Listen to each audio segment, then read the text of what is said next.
Someday, we may actually get a decent Halo TV show. Unfortunately, today is not that day. The fight does not begin, but it fumbles and stalls and becomes very, very sad. So, let us continue on with the Halo Season 2 review. Let's get into it. And tell the story that you write today. You will be remembered.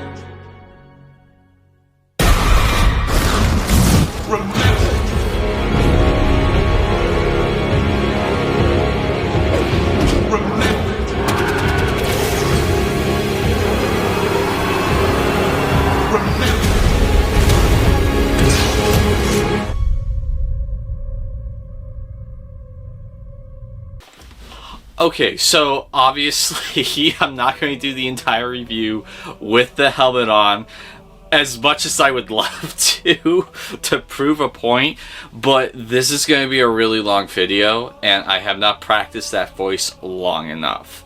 Okay, and some may go, oh, well, you're being hypocritical with one of your future points. Yeah, no, I still going to stand by that future point, but anyway, going into this, it's important to know that I am a Halo fan, obviously, and I was really eager to finally see a live-action Halo TV show or movie or whatnot. I mean, as you can see, I have this M40 assault rifle Nerf gun that I really wanted to get, simply because I've always loved this weapon in the series.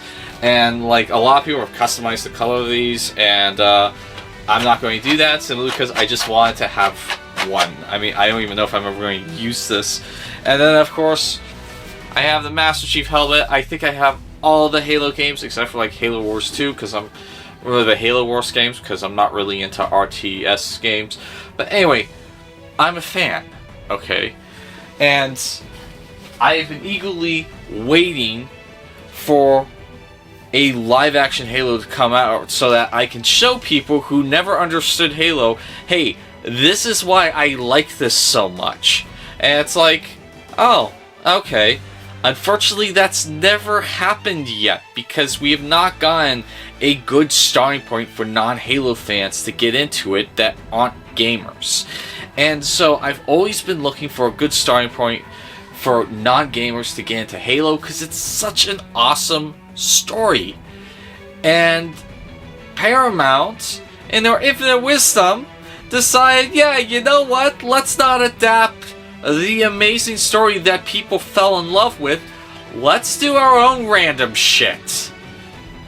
And so, yeah, now, credit where credit's due, Season 2 is a lot better than Season 1, in some aspects.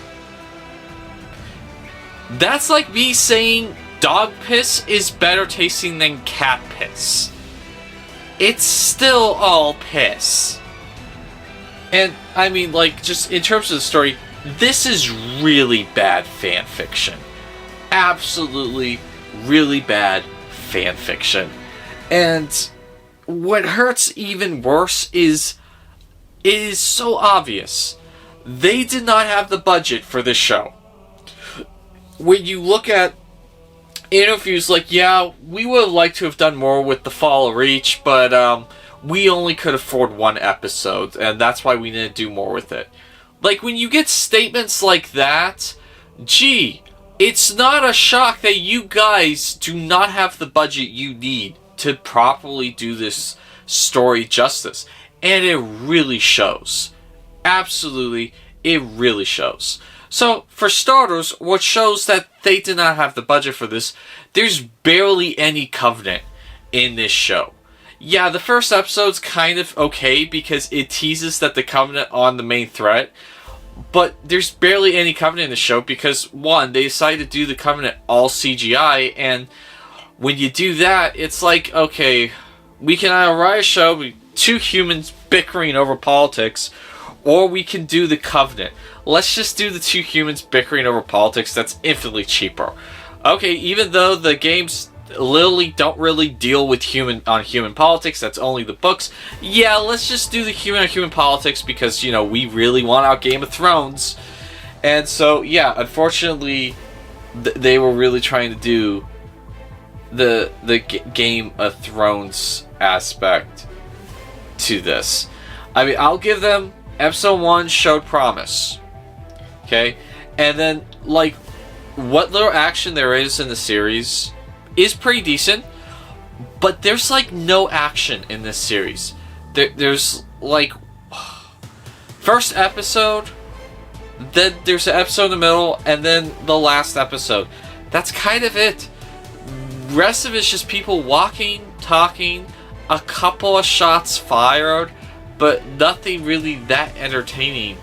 And anyway, what little action there is okay. And then, thankfully, they did do an improvement to the weapons from last season, where instead of everyone using antiques, now a lot of the weapons look game accurate. They still have a problem utilizing antiques, though. Like in the modern day arsenal of the UNSC, Chief takes off an MP7, which would be like a 500-year-old weapon at that point. It's like, I'm sorry, I don't see that literally working with the vibe of the show. So they still have antique weapons they're trying to pass off as new ones. And even a few times I see with some of the commando rifles that are game accurate, I saw like commando rifle, M16, commando rifle. It's like, wait a minute. Why is there an M16 there? That would be a 500 to 600-year-old weapon. So,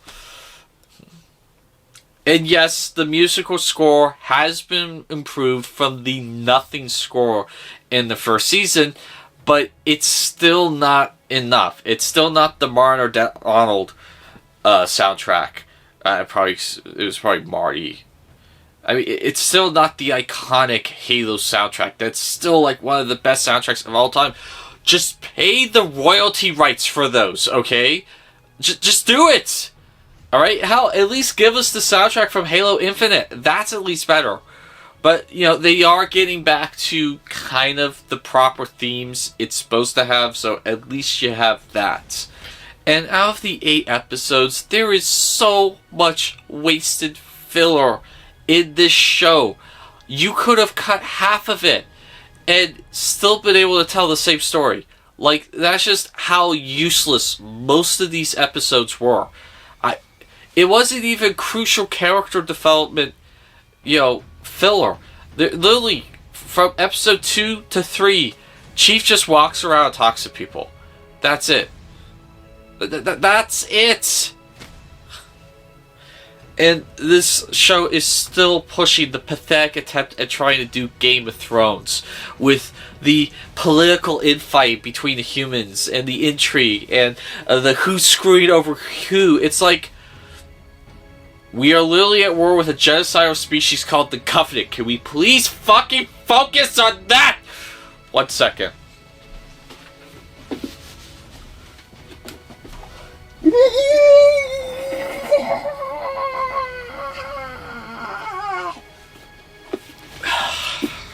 Thank you. And so, they're trying to do Game of Thrones, it's not working, and then the decisions made by the human leaders in the show are so stupid. They're so idiotic. They're only made to make them look like assholes, okay? There's no tactical reasoning for some of these decisions. Okay, like, hey, we're going to remove, I'm doing spoilers, don't watch this show, do not watch this show, so I'm doing spoilers. One of the decisions is, hey, let's take off just a few personnel off of Reach, and just leave everyone else on Reach to fend for themselves when the Covenant arrive. It's like, why? Why?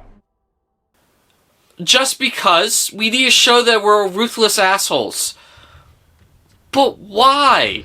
It doesn't give you any tactical advantage. At the very least, warning people to lock and load would give the crucial elements more time to evacuate. The fact that you're literally intentionally telling no one just to fuck them over so you could come off more as a bad guy, it makes no absolute sense.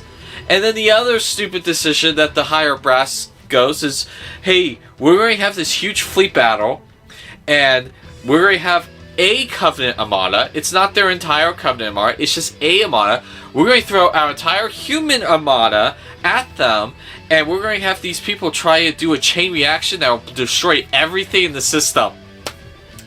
And why? Because we need to show that Pengovsky is such a vile, evil piece of shit that she's willing to sacrifice every chess piece on her board to remove half of the pieces on the enemy board.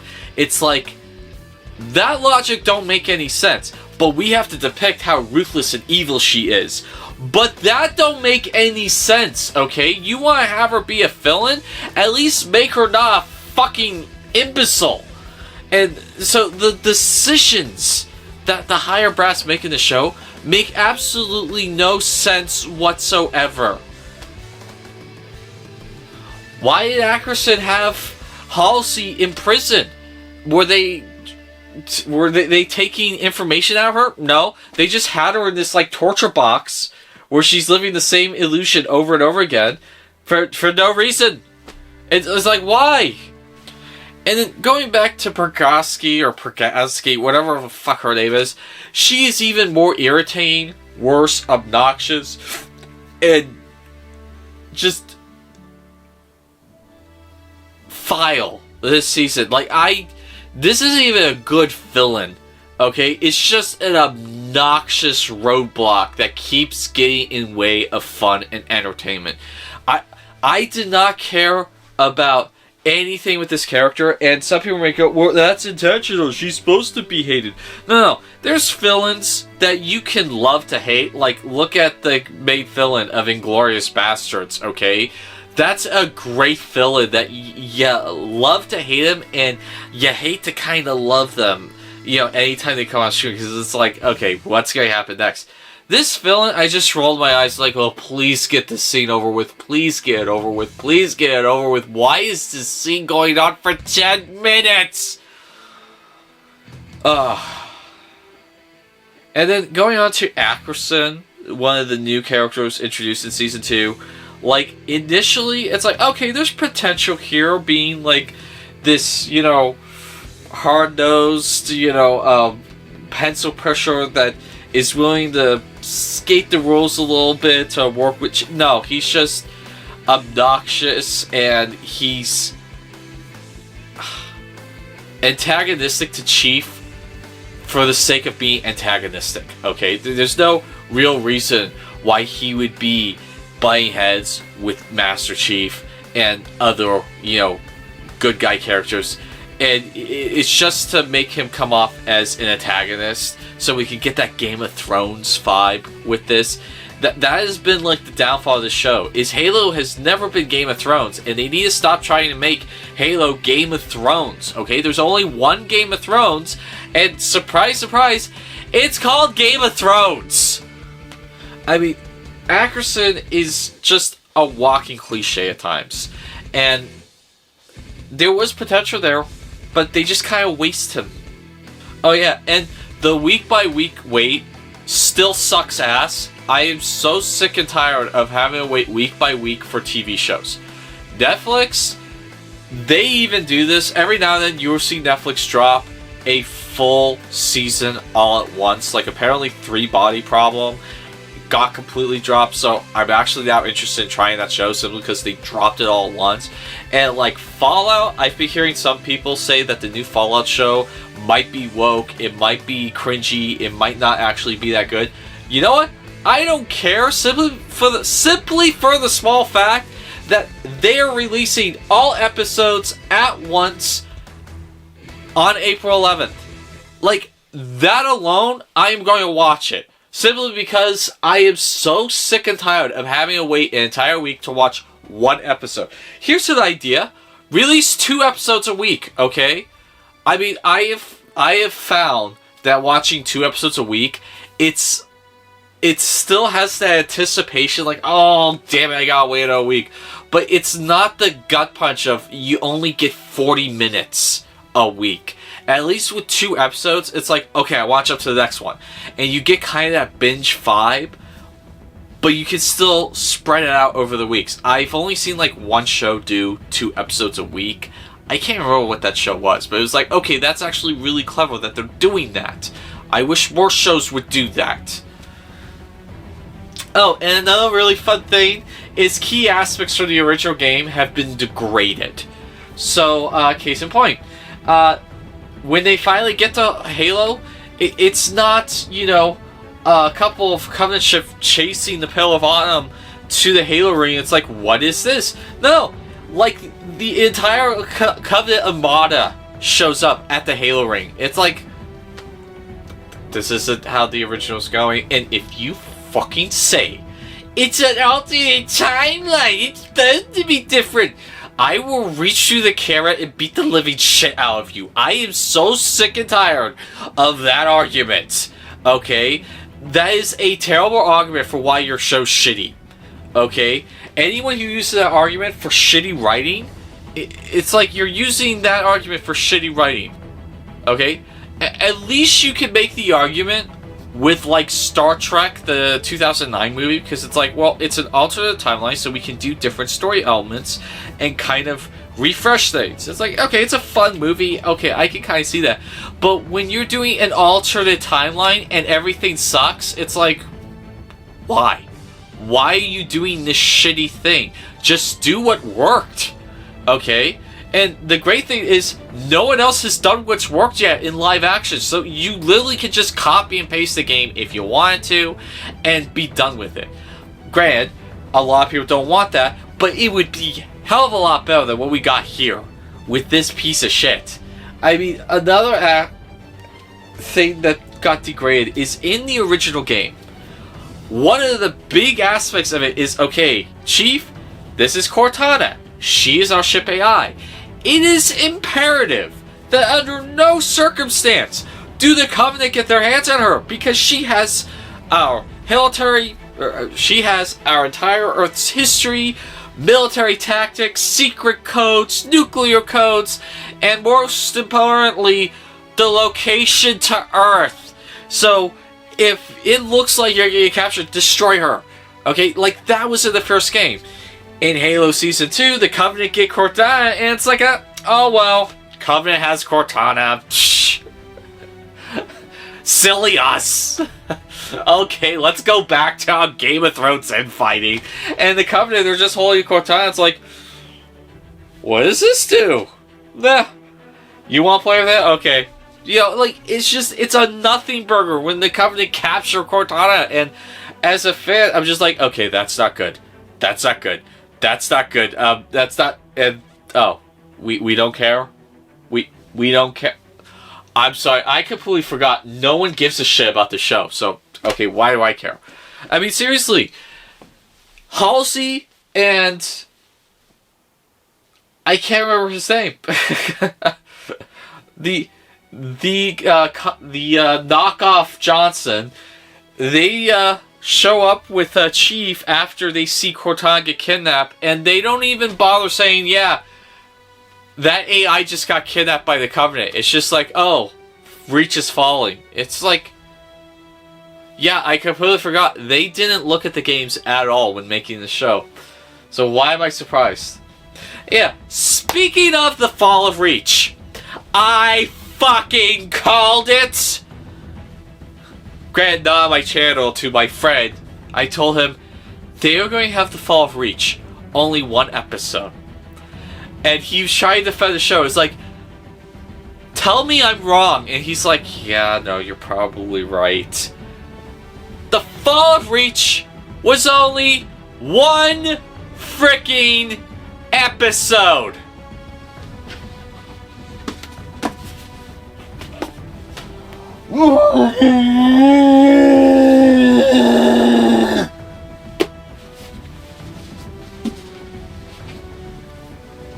That helps muffle my screams of rage so I don't blow out my microphone.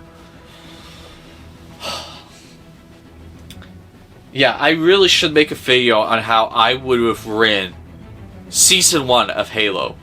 Because the actual Season 1, I would have just scrapped 99% of that and put the good parts in this season. And then I would have scrapped most of this season and just rewritten a new Season 1 involving the fall of Reach. I should do that at some point. Yeah, so for starters, there's no Noble team at all. Okay? I mean, you look at Halo Reach, that team with its cast of characters were all so fascinating. You could have, at the very least, done a cameo of Noble team in the episode of Fall of Reach. No, you don't even do that. Okay? Granted, credit where credit's due, we do actually see a couple of other Spartans besides Silver Team. In Season 1, it's like, yeah, we only have 4 Spartans in the history of the UNSC. They're right here. They're Silver Team. And in reality, Blue Team was like one of dozens of sparring units, okay? It was just out of all these Spartans, Master Chief and his Blue Team were the most notable ones. But in Season 1, it was like, yeah, we only have 4 Spartans, period. There's a half-deformed one out there in the cosmos somewhere, but we only have 4 official ones. At least in this season, you see a couple of other teams. Like, you see them interacting with another team, and it's like, oh, hey, you know, whatnot. So at least you have that. But, like, for the entire episode of The Fall of Reach, Forbes said it best. You had Master Chief fight the Fall of Reach in a t-shirt. Yeah. A freaking t-shirt. And I know some people are saying, well, they had in the story that the Ackerson stole all the suits. Yeah, that's stupid. It's shitty, okay? It's a stupid, shitty reason. It's stupid. And then, look, Pablo Schreiber, I like the guy, okay? Buddy, I like you. I was a fan of yours before you even got announced to Halo, okay? 13 hours, awesome movie. I enjoyed Skyscraper. As silly and stupid of a knockoff as Die Hard as it is, it was a fun movie. So, I do like Pablo Schreiber. And I appreciate that he hasn't attacked the fans yet. At least to the point that is unforgivable. He hasn't like gone, well, if you don't like my show, you're all a bunch of bigots and racists. He hasn't done that yet. So Pablo, thank you. But buddy, what the fuck are you doing? You keep putting your foot in your mouth, and I appreciate you try, you know, fixing it when people lash out at you. It's like, okay, I think some of my comments were taken out of turn. No, they weren't, but I appreciate you're trying to do some damage control. So I gotta give you credit there. But like he said, this one doozy, it's like, actually, no one can really act in a mask. So in order to get those emotions, you have to have the mask off. It's just like, okay. Pablo Schreiber literally disproves this in episode 1 of season 2. There is a scene where they're trying to evacuate this planet. There's this old woman. He says, hey, are you going to come with us and save yourself? And then she just looks at him, and before she backs off into the fog, she goes, do you think you'll find your soul on this battlefield? Or something deep and profound like that. And as she's backing up to her impending doom, he's just staring at her through the mask, and the music is like getting more emotional, and like someone saying, Chief, are you coming? And he's just standing there staring at her, and it's like, Pablo, you just conveyed emotion through a mask, okay? Like, seriously. Just to give you a little bit of insight, I won't do the attempt at the Master Chief voice, but just to show you something, you can convey emotion through body language and through the proper use of music and through the proper head tilts and whatnot, okay? You don't have to see the person's face to convey emotion. Just look at The Mandalorian Season 1. With the first season, there's only one scene his hat or his helmet comes off, and through the entire series, his helmet is on.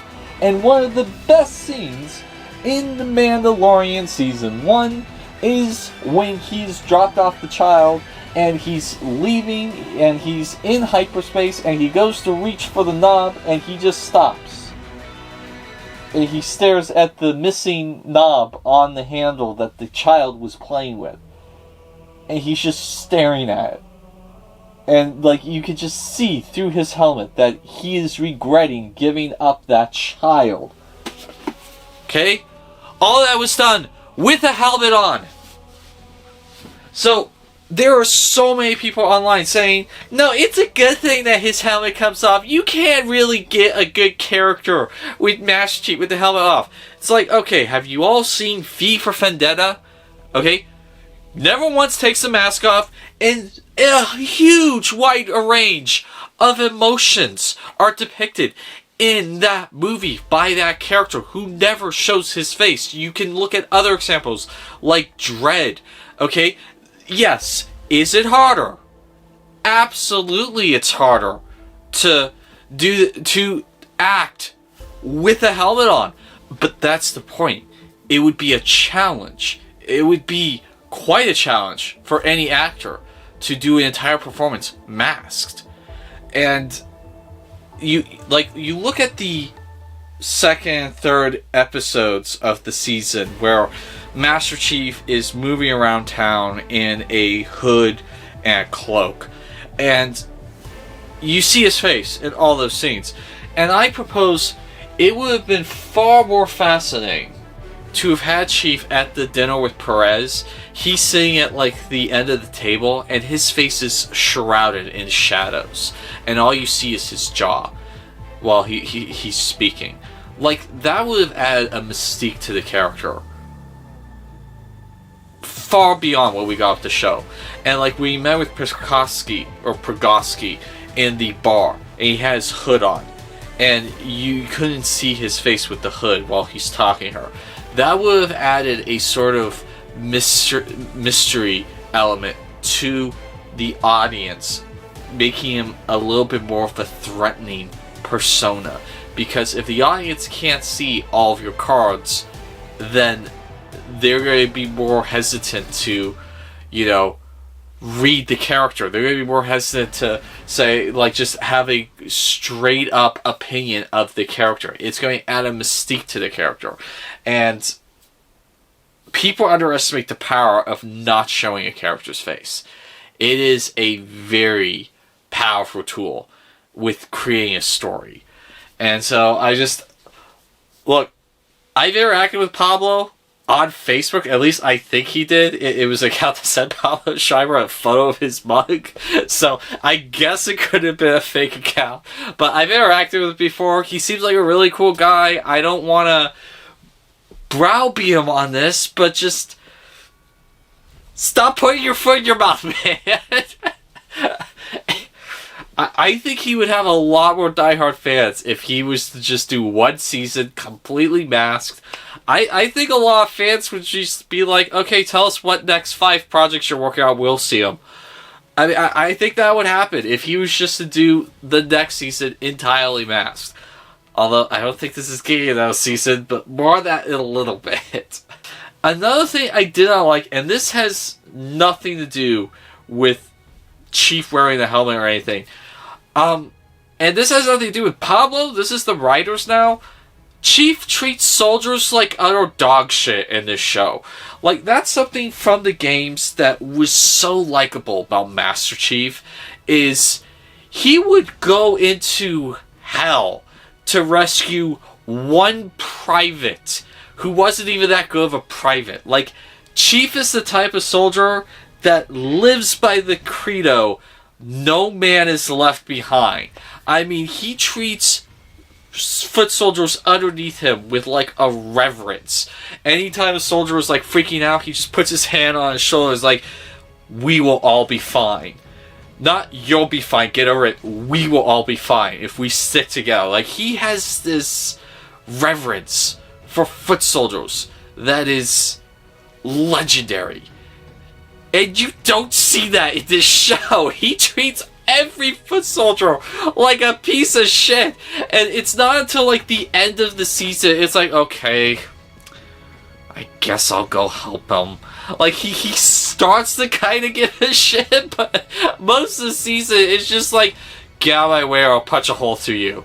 It's just a grunt following orders. And the game Master Chief, he would have been like, okay, I'm going to have to put you down. I'll make sure you don't have any severe brain damage, and I'll make sure you'll be back on your feet by tomorrow, soldier. It's like, Chief, thank you, Chief. And he just knocks him out. As he knocks him out, he'll cup his head and like slowly lower him down. That's kind of how the video game Chief would react. I mean, he has this like respect to fellow soldiers because that is his humanity. He doesn't have humanity because he's this super soldier or freak of nature, but the humanity he's fighting for are his fellow soldiers, because that's where he gets to see humanity, is in the grunts, the privates, the draftees that don't want to be there, who are scared and who left. That's where Chief gets his humanity from. And so of course he would protect that with everything he has, because that is his only access to humanity. At least that's how I kind of, deciphered it playing the games over the years. And you don't get that in this show. Going back to the suit one last time, I have put my helmet on more than Chief did in all of Season 2. The helmet literally is off 99% of the time.